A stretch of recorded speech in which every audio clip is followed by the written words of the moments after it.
to be here tonight, and I too want to thank all of our volunteers for what you have done. When I think about all the young people who have come out, and some not so young, but all of you who have come out and believed in this candidacy of a truly great man, it makes me feel real good. I've often said that, you know, when we look towards our future, quite often we wonder what our future will look like. I've also said that our children are the living messages we send to a future we'll never see. And I must tell you that when I look at the young people who have been a part of this campaign and have been so serious about electing Barack Obama to the presidency of the United States of America, I must tell you that I feel very comfortable with where we're going and what our future looks like. And so I thank you all very much. I also thank my constituents for re-electing me. I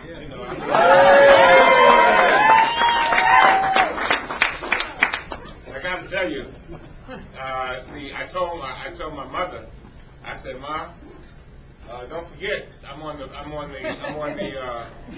said, don't forget to vote for me. She said, she said, to vote for you? She said, are you on the ballot? I'm just going to vote for Mr. Obama. I said, yeah, I'm on the ballot. You vote for me first. But I do want to thank my constituents for all that they have done to allow me to fulfill my dream. And now I just want to take a moment to talk about this victory. When we got started a year ago, we had a situation where Barack Obama called me and he said, you know, I'm running for president. I said, president of what? He said, president of the United States. And I said, oh yeah? He said, yeah, president of the United States. I said, can you win? He said, I can win.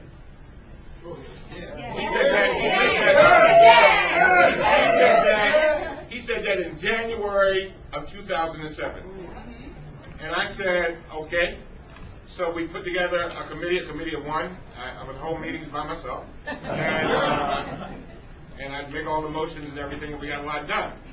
But then we needed some people to join us. And did they join us? We were joined in April of 2007 by Doug Gansler, our Attorney General.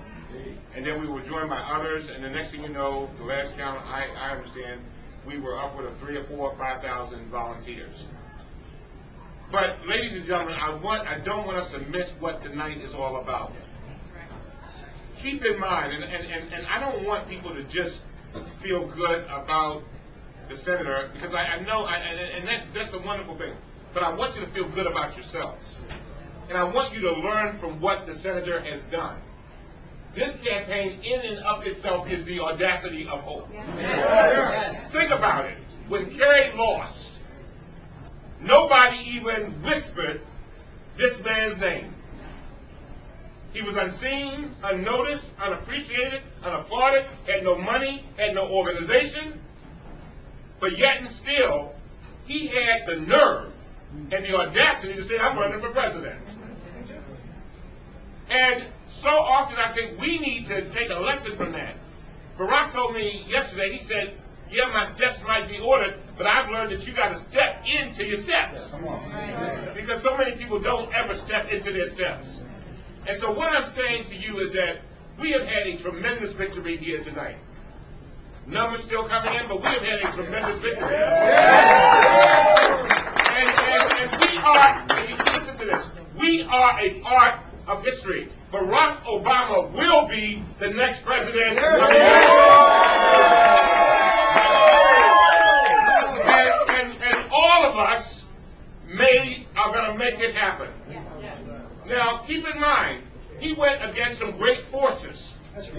He went against a couple, wonderful couple, who I admire tremendously, probably the most powerful political couple in the world. In the world. He did not have money to loan himself. I'm not trying to be funny, but he didn't. He did not have the name. He had an African name. That's a great name, don't get me wrong. It's a great name. But he had some things that we need to understand. One, he was on the side of what was right. Two, he had the courage of his convictions. Three, he had great ideas. And finally, he had hope. And I beg you this night, this night here, I want all of you, when you go home, to reflect how you feel at this moment. This is a historical moment. I want you to write it down how you felt, so that your children and your great-great-grandchildren can read how you felt in 2008 when you were a part of history. That's what this is all about. And so it is. They will not, I don't care what happens from this point forward, they will not be able to write the history books of this country or this world without mentioning the name of Barack Hussein Obama.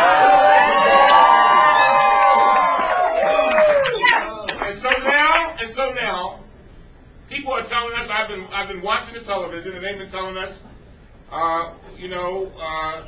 we wait till we get to Texas, wait till we get to Ohio, wait till we get to Pennsylvania. Well, I want the world to know that we're going to be there too. Yes. We are not just going to lay down and just go away. Right. We're going to be there too. Yes. And we will go to victory. And so, again, to all of you, to Nicole, to Jeremy, to all of our volunteers, to Larry Gibson, who went out there, I mean, just tirelessly worked hard, Larry, we really appreciate it. To all of our volunteers, to my staff, to everybody, I want to thank you for what you've done. We are making history, and I'll leave you with this one little thought. You know, so often Barack talks about this fierce urgency that we must have. And I just want us to understand that all of our lives, we must address them with a fierce urgency. We don't know when our time is going to run out.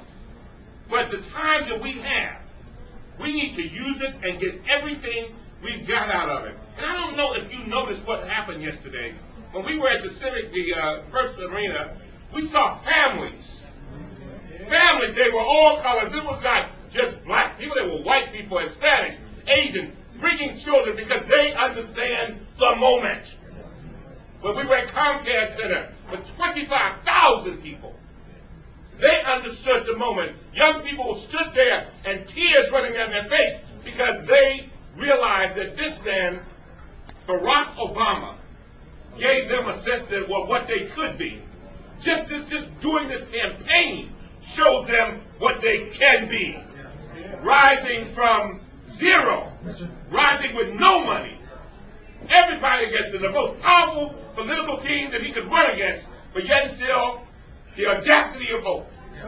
The audacity of hope. And last but not least, our young people, don't let anybody mess with your dreams.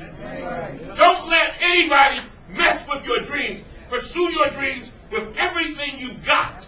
And look at this campaign as an example of what you can be. Don't let people tell you what you can't be. So, I'm excited.